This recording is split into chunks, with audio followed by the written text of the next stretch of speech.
Vivo baru aja resmi ngerilis X Fold 5 di Indonesia. Dan menurut gua, hype-nya tuh kerasa masih di bawah kompetitornya. Kayak Samsung Z Fold series ataupun Oppo Find N kemarin yang baru rilis N5. Kenapa ya? Apakah ini strategi dari Vivo untuk fokus ke lini produk mereka yang lainnya seperti X series atau V series? Atau foldable Vivo ini sebenarnya buat showcase teknologi aja? Halo, welcome to The Grid, bareng gue Panji. Sebelum lanjut, jangan lupa subscribe karena di channel ini kita bakal bahas desain, gadget, dan teknologi dalam kehidupan sehari-hari.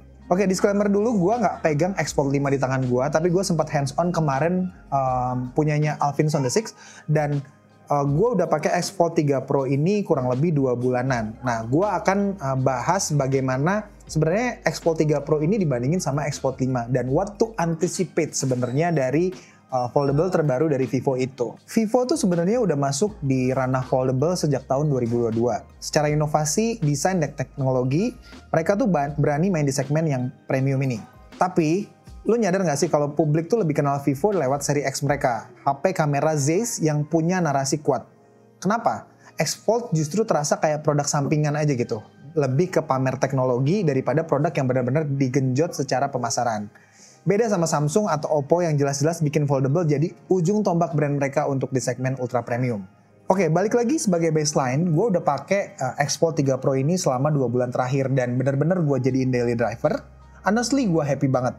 Dimensinya pas, nggak terlalu tebal untuk ukuran foldable, tapi tetap nyaman dan enak banget ketika direntangin itu masih tergolong tipis. Oke, gue sering pakai HP ini buat kerja, buat take call Teams meeting, Zoom meeting, dan segala macam. Dan kadang-kadang ketika di jalan berguna banget untuk skenario on the go. Gue harus ngedit dokumen ketika sambil commuting. Jadi handphone foldable tuh menurut gue poinnya di situ. Daya tariknya tuh adalah memberikan fleksibilitas buat lu ketika lu merentangkan device lu jadi sebuah tablet yang memang nggak perlu repot gitu ngeluarin device lain.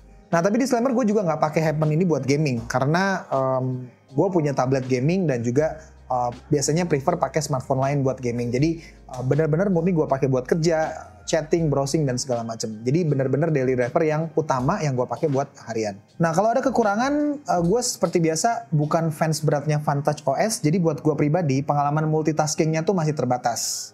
Ayo dong Vivo, gimana kalau sekalian ganti ke Origin OS? Jadi ini menurut gue udah red flag banget nih ya Vantage OS, karena gue tuh nggak suka dari sisi animasi, terus ada apalah ini yang namanya Jovi Home yang menurut gue useless. Buat apa? Nggak relevan dan intuitif sama sekali menurut gue. Ngomongin spesifikasi, menurut gue udah cukup solid.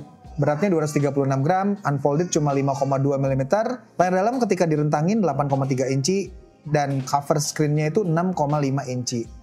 Dia punya display AMOLED 120Hz dengan brightness sampai 4500 nits. Kameranya juga bawa DNA Zeiss, hasilnya konsisten, kayak lini seri X-nya. Gua sempat ngambil beberapa foto untuk ngasih tunjukin kualitas dari X Fold 3 Pro ini. Nah, sekarang apa sih yang bisa kita harapin dari penerusnya X Fold 5? Pertama, dari desain. HP ini tuh tipis, lebih tipis, cuma 4,3 mm ketika dibuka. Dan lebih ringan dengan berat 217 gram. Setelah gue pegang langsung, kerasa banget nih kalau X Fold 5 tuh lebih nyaman digenggam. Dimensinya lebih pas, pinggirannya sekarang rounded, dan desainnya lebih clean. Identik dengan seri Vivo X200, jadi overall feel-nya tuh modern dan refined banget.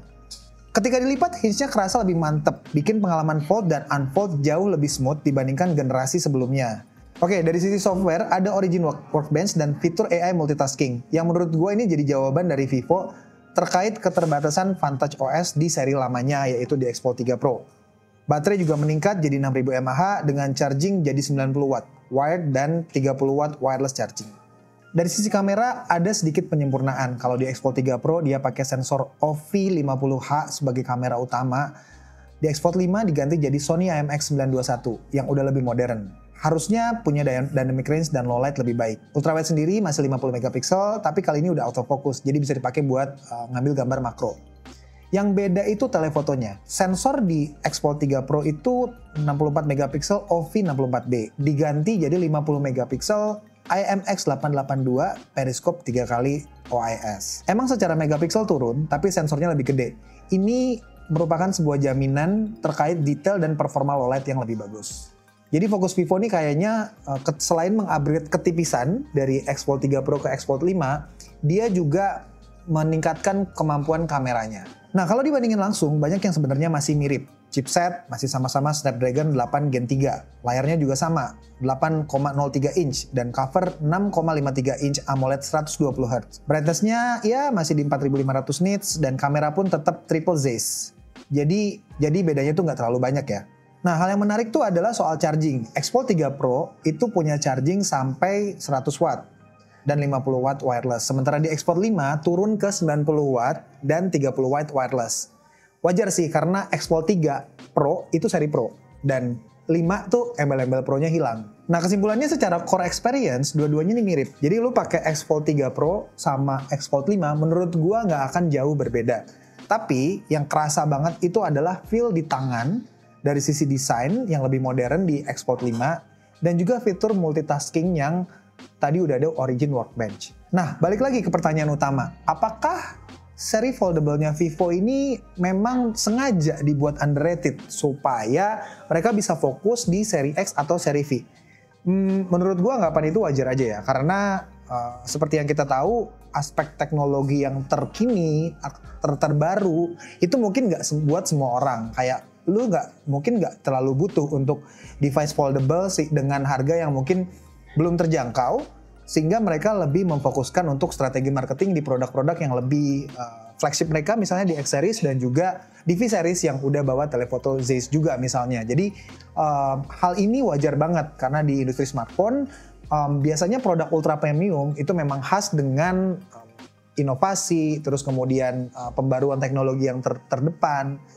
Nah, tapi apa ya yang membuat gua sedikit kurang srek itu kayak nggak ada pembaruan yang signifikan dari X Fold 5 dari sisi hardware. Selain tadi kamera, kayak misalnya chipset dia nggak berubah, kemudian ya hinge mungkin agak beda dari segi feel, tapi gua nggak tahu teknologinya itu tidak terlalu signifikan berubah juga. Nah, kesimpulan gue jadi bikin mikir apakah memang foldable ini tuh tidak diciptakan untuk membuat hegemoni brand seperti Vivo itu masif secara global. Artinya dia memang produk yang diciptakan untuk ya udah ada aja, tapi tetap menampilkan atau mengedepankan keunggulan teknologi dan inovasi dari Vivo yang bisa bikin ponsel foldable tipis, terus kemudian baterainya juga besar. Jadi hal-hal yang kayak gitu yang mungkin mau dibawa Vivo di seri foldable-nya mereka. Nah, buat gue pribadi, ketika gue udah pegang X Fold 3 Pro, yang menurut gue ini masih worth it banget di tahun 2025, gue nggak ngerasa perlu upgrade ke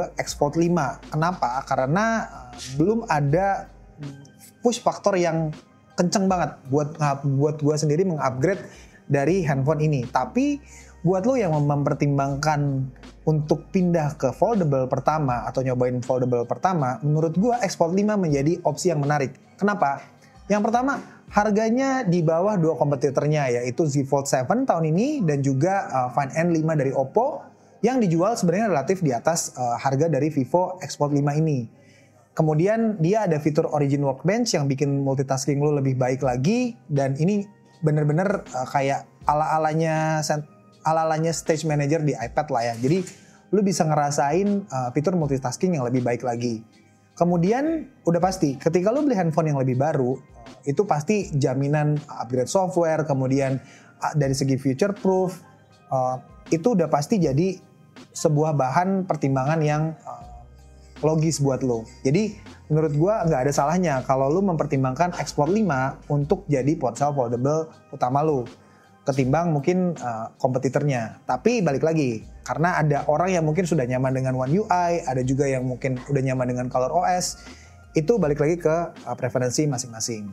Nah, buat nutup video ini gue sebenarnya mau bertanya sama lo yang nonton video ini. Menurut lo logis nggak sih pemikiran gue yang ngomong soal Vivo ini sebenarnya nggak serius-serius amat jualan foldable, dan mereka memang sengaja dibiarin underrated dan ya udah nge-push di seri X-nya dan juga V-nya yang kenceng-kenceng dan jor-joran, sehingga ya foldable Vivo itu kerasa relatif underrated lah ya dibandingkan dari kompetitornya yang memang di-push secara besar-besaran. Tulis jawaban lo di kolom komentar dan jangan lupa like videonya kalau kalian suka. Ikutin kita terus di channel Instagram thegridco.id. Sampai ketemu di video selanjutnya.